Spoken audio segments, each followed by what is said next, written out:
Scientist പേരിൽ ബെർട്ടിനെ ജീവനോടെ കത്തിക്കാൻ പോകുന്നിടത്താണല്ലോ നമ്മൾ കഴിഞ്ഞ എപ്പിസോഡ് നിർത്തിയത്. അങ്ങനെ തീ വയ്ക്കാൻ തുടങ്ങുമ്പോൾ ബെർട്ട് പേടിച്ചിട്ട് ആകാശത്തെ നോക്കി മഴ പെയ്യാൻ പ്രാർത്ഥിക്കുന്നു. അത്ഭുതമെന്ന് പറയട്ടെ, അപ്പോൾ തന്നെ മഴ പെയ്യുകയും ആ തീയെല്ലാം കെട്ടുപോവുകയും ചെയ്യുന്നു. സയൻസിനെ എതിർക്കുന്ന അവനെ കൊല്ലാൻ നിന്ന ആൾക്കാരൊക്കെ അവന് മാന്ത്രിക ശക്തി ഉണ്ടെന്ന് കണ്ട് പെട്ടെന്ന് അവൻ്റെ ഫാൻസായി മാറുകയും അവനെ ഫ്രീ ആയി വിടുകയും ചെയ്യുന്നു. സ്വർഗത്തോട് നേരിട്ട് സംസാരിക്കാൻ കഴിവുള്ളവനാണെന്ന് പറഞ്ഞ് എല്ലാവരും അവനെ വാഴ്ത്തുന്നു. അപ്പോൾ തനിക്ക് മാന്ത്രിക വിദ്യകൾ ചെയ്യാൻ കഴിയുമെന്നും മുന്നിൽ നിൽക്കുന്നവർക്കിപ്പോൾ തൻ്റെ ഭക്തരാണെന്നും വിശ്വസിക്കാൻ ബെർട്ടിന് അധിക സമയം വേണ്ടി വന്നില്ല. ഈ സീരീസിന് കഴിഞ്ഞ 2 എപ്പിസോഡ് കണ്ടപ്പോൾ നമുക്ക് തോന്നിയത് നമ്മുടെ ഒറിജിനൽ അപ്പോക്കാലിപ്റ്റ് യൂണിവേഴ്സിലെ സ്റ്റുവർട്ട്, ബെർട്ട്, ക്രിപ്കെ എന്നിവർ ഈ ആൾട്ടർനേറ്റ് യൂണിവേഴ്സുകളിലേക്ക് ഫിസിക്കലായി ട്രാൻസ്പോർട്ട് ചെയ്യപ്പെടുകയാണെന്നായിരുന്നല്ലോ. എന്നാൽ ഇപ്പോൾ തോന്നുന്നത് അവർ വെറുതെ ഒരു യൂണിവേഴ്സിൽ നിന്ന് മറ്റൊന്നിലേക്ക് പോകുക മാത്രമല്ല, ആ യൂണിവേഴ്സുകളിലുള്ള അവിടെ തന്നെ മറ്റൊരു വെർഷൻ്റെ ശരീരത്തിലേക്ക് കയറുകയാണ് എന്നാണ്. അതായത് ഇത് നെസ്റ്റിംഗ് ഡോൾ പോലെയുള്ള പരിപാടിയാണ്. നമ്മുടെ അപ്പോക്കാലിപ്സ് യൂണിവേഴ്സിലുള്ളവരാണ് ഒറിജിനൽസ്. അവർ ആ ഷോക്ക് അടുപ്പിക്കുന്ന ഡിവൈസുള്ള യൂണിവേഴ്സിലേക്ക് എത്തിയപ്പോൾ യഥാർത്ഥത്തിൽ വെറുതെ അവിടേക്ക് എത്തുകയല്ല, മറിച്ച് അവിടെ നേരത്തെയുള്ള അവിടെ വേർഷൻസിനെ അവർ റീപ്ലേസ് ചെയ്തു. അതുപോലെ ഇപ്പോൾ ഈ മാജിക് യൂണിവേഴ്സിലേക്ക് എത്തിയപ്പോഴും അവർ അവിടെയുള്ള അവരെ തന്നെ റീപ്ലേസ് ചെയ്തു. അങ്ങനെയല്ലേ? കാരണം അല്ലെങ്കിൽ ഒരേ ആൾക്കാരുടെ പല വേർഷൻസ് അവിടെ ഉണ്ടാവേണ്ടതല്ലേ? എന്തായാലും ഈ ഭക്തന്മാർ ബെർട്ടിനെ ഒരു വീട്ടിലേക്ക് കൊണ്ടുപോകുന്നു. അവിടെ വെച്ച് അവൻ തൻ്റെ കഴിവുകൾ അവർക്ക് കാണിച്ചു കൊടുക്കുന്നുണ്ട്. സംഭവം ഈ യൂണിവേഴ്സിൽ മാജിക് സത്യമാണ്, പക്ഷേ വളരെ കുറച്ച് പേർക്ക് മാത്രമേ അത് ചെയ്യാൻ കഴിയൂ. ഇന്നേരം കോമിക് ബുക്ക് സ്റ്റോറിൽ താൻ എങ്ങനെയാണ് ഈ ആൾട്ടർനേറ്റ് യൂണിവേഴ്സ് യാത്രയുടെ ഭാഗമായെന്ന് സ്റ്റുവർട്ട് ബ്ലൂം ഡെന്നീസിന് വിശദീകരിച്ചു കൊടുക്കുകയാണ്. ഇതൊക്കെ കേൾക്കുമ്പോൾ ഡെന്നീസ് തൻ്റെ കൂടെ നിൽക്കുമെന്നും അവളുമായി പ്രണയത്തിലായി കല്യാണം കഴിച്ച കുട്ടികളൊക്കെ ഉണ്ടായി അവർക്കൊക്കെ എങ്ങനെയാണ് തങ്ങൾ ഒന്നിച്ചതെന്ന് പറഞ്ഞു കൊടുക്കാമെന്നൊക്കെയാണ് സ്റ്റുവർട്ടിൻ്റെ പ്രതീക്ഷ. പക്ഷേ ഈ യൂണിവേഴ്സിലെ ഡെന്നീസ് ഒരു മദ്യപാനി ആയതുകൊണ്ട് അവളുടെ മനസ്സിലെ ഈ കോംപ്ലിക്കേറ്റഡ് ഫീലിങ്സൊക്കെ മദ്യപിച്ച് തീർക്കാമെന്ന് അവൾ തീരുമാനിക്കുന്നു. അങ്ങനെ ബാറിലെത്തിയിട്ട് സ്റ്റുവർട്ട് പറഞ്ഞ കാര്യങ്ങളൊക്കെ അവൾ അവിടുത്തെ ബാർടെൻഡറോട് പറയുന്നുണ്ട്. രസകരമായ കാര്യം എന്താണെന്ന് വെച്ചാൽ ഇതൊക്കെ കേട്ടിട്ടും അയാൾക്കൊരു അത്ഭുതം തോന്നില്ല. ഒന്നുകിൽ ഈ ബാർടെൻഡർക്ക് ഈ മൾട്ടിവേഴ്സ് സംഭവങ്ങളെക്കുറിച്ച് നേരത്തെ അറിയാം, അല്ലെങ്കിൽ മദ്യപിക്കാൻ വരുന്നവരുടെ ഇത്തരം പൊട്ടക്കഥകൾ കേട്ട് അയാൾക്ക് ശീലമായിട്ടുണ്ടാകും. അങ്ങനെ ബാർടെൻഡറുടെ കഥയൊക്കെ പറഞ്ഞ് തീർന്നപ്പോൾ അവൾ അവിടെയുള്ള മറ്റു കസ്റ്റമറുടെ അടുത്തേക്ക് തിരിയുന്നു. അവിടെ വെച്ച് അവൾ ഈ യൂണിവേഴ്സിലെ ഗ്യാരിയെ കാണുന്നുണ്ട്. എന്നാൽ ഗ്യാരിക്ക് ഡെന്നീസ് ആരാണെന്ന് ഒരു ഐഡിയയും ഇല്ല. എങ്കിൽ കൂടി ഡെന്നീസ് ആകട്ടെ തൻ്റെ യഥാർത്ഥ ഗ്യാരിയെ എത്രമാത്രം മിസ് ചെയ്യുന്നുണ്ടെന്ന് അയാളോട് പറഞ്ഞുകൊണ്ടേയിരിക്കുന്നു. ഇതിനിടയിൽ ക്രിപ്കെ സ്റ്റുവർട്ടിൻ്റെ സ്റ്റോറിലേക്ക് എത്തുകയാണ്. ഈ യൂണിവേഴ്സിൽ മാജിക് ഉണ്ടെങ്കിലും ഇവിടുത്തെ സയൻറ്റിസ്റ്റുകളെ വെറുപ്പാണെന്ന് ക്രിപ്കെ അറിയിക്കുന്നു. ഈ ഒരു സമയത്ത് സ്റ്റുവർട്ട് തമാശ ഒരു കാര്യം പറയുന്നുണ്ട്.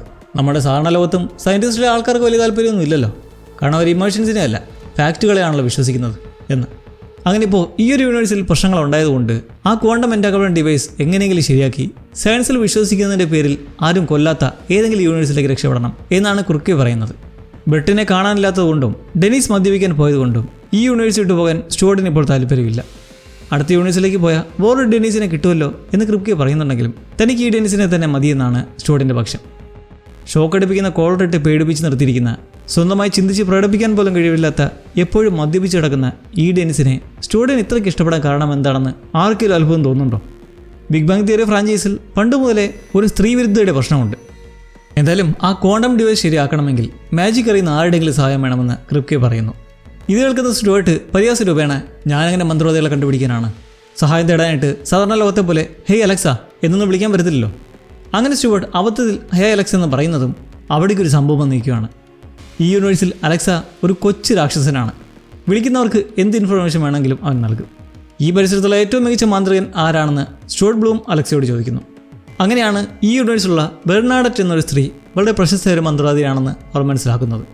രണ്ടാമതൊന്നും ചിന്തിക്കാതെ അവർ നേരെ അവളുടെ വീട്ടിലേക്ക് വിട്ടു. എന്നാൽ അവരവിടേക്ക് എത്തി സ്വയം പരിചയപ്പെടുത്താൻ തുടങ്ങിയതും ഇവരൊക്കെ ആരാണെന്ന് അവൾക്ക് നേരത്തെ അറിയാമെന്ന് കണ്ട് അവർ ഞെട്ടുന്നു.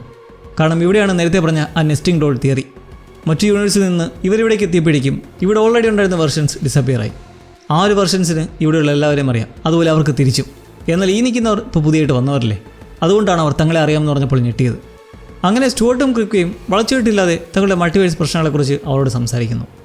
എന്നാൽ ബെർണാഡറ്റ് ആകട്ടെ മന്ത്രവാദ സംഘടനയായ വിസാർഡിംഗ് ഗിൽഡ് ഓഫ് അമേരിക്കയുടെ ഒരു സമരത്തെ ബഹുമാനിക്കാത്തത് കാരണം തൻ്റെ മാന്ത്രിക ശക്തികളെല്ലാം അവരെടുത്ത് കളഞ്ഞുവെന്ന് അവരോട് പറയുന്നു. പല്ലുകളുടെ ചികിത്സയ്ക്കും സ്ഥിരമായി ഉപയോഗിക്കുന്ന മന്ത്രങ്ങളുടെ റോയൽറ്റിക്കും വേണ്ടി തുടങ്ങിയ 6 മാസം നീണ്ട സമരമായിരുന്നു അത്. പക്ഷേ അയൽവാസികൾ മകൻ്റെ വളർത്തുനായ ചോക്ലേറ്റ് ചിപ്പിനെ ജീവിപ്പിക്കാൻ വേണ്ടി ബെർണാഡറ്റിന് ആ സമരത്തിൻ്റെ നിയമങ്ങൾ തെറ്റിക്കേണ്ടി വന്നു.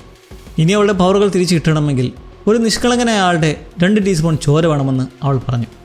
അങ്ങനെ സ്റ്റുവർട്ട് ഒരു വെർജിൻ ആയതുകൊണ്ട് അവൻ്റെ ചോര എടുത്താൽ കാര്യം നടക്കുമെന്നാണ് ഇതിൽ നിന്ന് മനസ്സിലാകുന്നത്. ശേഷം തിരിച്ച് സ്റ്റോറിലേക്ക് പോകുമ്പോൾ സ്റ്റുവർട്ടിൻ്റെ ചോര വർക്കായില്ലെങ്കിൽ പകുതി ഉപയോഗിക്കാൻ വേറെ വെർജിനെ കൂടി കയ്യിൽ വെക്കുന്നത് നല്ലതാണെന്ന് ക്രിപ്കെ പറയുന്നുണ്ട്. അങ്ങനെ സ്റ്റുവർട്ട് വീണ്ടും അലക്സയെ വിളിച്ചിട്ട് ഷെൽഡൻ എവിടെയാണെന്ന് ചോദിക്കുന്നു. അവൻ ബ്രോഡ്വേയിൽ ഒരു നാടകത്തിന് തിരക്കിലാണെന്നാണ് അലക്സ പറയുന്നത്. പിന്നെ ഒരു കാര്യം, ഒറിജിനൽ സ്റ്റോറി വെച്ച് നോക്കുകയാണെങ്കിൽ ഈ ഷെൽഡൻ ഒരു വിർജിനോ നിഷ്കളങ്കനോ ഒന്നുമല്ല. അതുകൊണ്ട് അവനെ കിട്ടിയാലും അവൻ്റെ ചോര ഇതിന് ഉപയോഗിക്കാൻ പറ്റുമോ എന്നറിയില്ല. അങ്ങനെ സ്റ്റുവർട്ടും ക്രിപ്കയും സ്റ്റോളിലേക്ക് എത്തുമ്പോൾ അവിടെ അവർക്കായി കാത്തു നിൽക്കുന്ന ബെർട്ടിനെയാണ് കാണുന്നത്. ഇതുകൊണ്ട് ഉടനെ ക്രിപ്കെ അവിടെ നിന്ന് ഓടി രക്ഷപ്പെടാൻ നോക്കുന്നുണ്ടെങ്കിലും ബെർട്ട് തൻ്റെ പവർ ഉപയോഗിച്ച് അവനെ തടയുന്നു. മാത്രമല്ല, തന്നെ തീയിലിട്ട് കൊല്ലാൻ നിന്നപ്പോൾ ഉപേക്ഷിച്ച് പോകാനുള്ള ശിക്ഷയായി ബെർട്ട് ക്രിപ്കയെ ഒരു പെൻഗ്വിനായി മാറ്റുകയും ചെയ്യുന്നു. അങ്ങനെ ബെർട്ട് തൻ്റെ ഭക്തന്മാരെക്കുറിച്ചും തനിക്കുള്ള പവർ ഉപയോഗിച്ച് അതിലൊരു പെൺകുട്ടിയായി മിംഗിളതിനെക്കുറിച്ചൊക്കെ സംസാരിച്ചുകൊണ്ടിരിക്കുമ്പോൾ അവിടേക്ക് വിൽ വീറ്റൺ എന്നൊരു ക്യാരക്ടർ കടന്നു വരുന്നു. ഈ യൂണിവേഴ്സിലെ വിസാർഡിംഗ് ഗിൽഡ് ഓഫ് അമേരിക്കയിലെ ഒരു മെമ്പറാണ് ഈ വീറ്റൺ. സ്റ്റുവർട്ട് തൻ്റെ ചോര ബെർണാർഡിനെ കൊടുത്തതിൽ അയാൾക്ക് ഭയങ്കര ദേഷ്യമുണ്ട്. കാരണം അവളൊരു പാവ മന്ത്രവാദിനെയോ പട്ടിക്കുട്ടി രക്ഷിക്കാൻ പോയിട്ട് പവർ നഷ്ടപ്പെട്ടവളോ ഒന്നുമല്ല. അവൾ യഥാർത്ഥത്തിൽ ഒരു ഭീകരയായ രാക്ഷസിയാണ്, ഒരു ഡീമണാണ്. സ്റ്റുവർട്ട് ചോര നൽകി ഇപ്പോൾ അവളുടെ ശക്തി തിരിച്ചു കൊടുത്തുകൊണ്ട് അവൻ മരിച്ചേ തീരൂ എന്നാണ് വീറ്റൺ പറയുന്നത്. അങ്ങനെ വീറ്റൺ സ്റ്റുവർട്ടിന് നേരെ ഒരു ഫയർ ബോൾ എറിയുമ്പോൾ ബെർട്ട് അവനെ രക്ഷിക്കാൻ വരികയും അവർ തമ്മിൽ ഒരു വലിയ മാന്ത്രിക യുദ്ധം തുടങ്ങുകയും ചെയ്യുന്നു. ഇതിനിടെ അവിടേക്ക് തിരിച്ചു വരുന്ന ഡെനീസ് സ്റ്റുവർട്ടിനും ക്രിപ്കയ്ക്കുമൊപ്പം ഒളിച്ചിരുന്ന യുദ്ധം കാണുന്നുണ്ട്. അവസാനം ബെർട്ട് വീറ്റനെ തോൽപ്പിക്കുകയും അവനെ കൊല്ലുകയും ചെയ്യുന്നു. എന്നാൽ അപ്പോഴാണ് ബെർണാഡറ്റിൻ്റെ അതിഭീമാകരമായ രാക്ഷസ രൂപം ആ സ്റ്റോളിലേക്ക് വരുന്നത്. ബെർട്ടിൻ്റെ ഭക്തന്മാരെയൊക്കെ ചവിട്ടി അരിച്ച് എല്ലാ യൂണിവേഴ്സുകളും കീഴടക്കാൻ വേണ്ടി അവൾ ആ ക്വാണ്ടം എൻഡാഗബിൾ ഡിവൈസ് തട്ടിയെടുക്കാൻ ശ്രമിക്കുമ്പോഴാണ് വീറ്റൺ പറഞ്ഞതായിരുന്നു സത്യം എന്ന് ബെർട്ടിനും ക്രിപ്കയ്ക്കും സ്റ്റുവർട്ടിനും മനസ്സിലാകുന്നത്. എങ്ങനെയൊക്കെയോ തൻ്റെ പുതിയ കഴിവ് വെച്ച് ബെർട്ട് ആ ഡിവൈസ് വീണ്ടും ഓണാക്കുകയും ബെർണാഡറ്റിൻ്റെ കയ്യിൽ കിട്ടുന്നതിന് മുമ്പ് ഡെനിസും ക്രിപ്കയും സ്റ്റുവർട്ടുമായി മറ്റു യൂണിവേഴ്സിലേക്ക് എസ്കേപ്പ് ചെയ്യുകയും ചെയ്യുന്നു. എന്നാൽ അത് അടുത്ത പുകിൽ. ഈ ഒരു എപ്പിസോഡ് അവസാനം നമ്മൾ നോക്കുമ്പോൾ സ്റ്റുവർട്ടിനെ ഒരു മെൻ്റൽ ഹോസ്പിറ്റലിലേക്ക് അഡ്മിറ്റ് ചെയ്തതായാണ് നമ്മൾ കാണുന്നത്. എന്തുകൊണ്ടായിരിക്കും? അവിടെ നിന്ന് അവൻ വരച്ചു വെച്ചിട്ടുള്ള പെൻഗ്വിനായ ക്രിപ്കയുടെയും ബെർട്ടിൻ്റെയും ഡെനിസിൻ്റെയും അവൻ്റെ സ്വന്തവുമായിട്ടുള്ള ചിത്രങ്ങൾ കാണുമ്പോൾ അവൻ തൻ്റെ ഈ യാത്രകളെക്കുറിച്ചൊക്കെ ആരോടൊക്കെ പറഞ്ഞിട്ടുണ്ടാകാം എന്ന് വേണം കരുതാൻ. ഒരുപക്ഷെ ഈ പുതിയ യൂണിവേഴ്സിലേക്ക് എത്തിയപ്പോൾ സ്റ്റുവർട്ടും ബാക്കിയുള്ളവരും സ്പ്ലിറ്റ് ആയിട്ടുണ്ടാകാം. അവരെങ്ങനെയാണ് സ്പ്ലിറ്റ് ആയെന്നോ ക്രിപ്ക എങ്ങനെയാണ് പെൻഗ്വിനായെന്നോ ഒക്കെ അവൻ മറ്റുള്ളവരോട് പറയാൻ ശ്രമിച്ചിട്ടുണ്ടാകാം. അപ്പോൾ സ്വാഭാവികമായും കേൾക്കുന്നവർക്ക് ഇതിന് വട്ടാണെന്ന് തോന്നിയിട്ട് ഹോസ്പിറ്റലാക്കിയതുമാകാം. എന്താ സത്യത്തിൽ നടന്നതെന്നുള്ളത് നമുക്ക് പുതിയ എപ്പിസോഡിലൂടെ കാത്തിരുന്ന് കാണാം.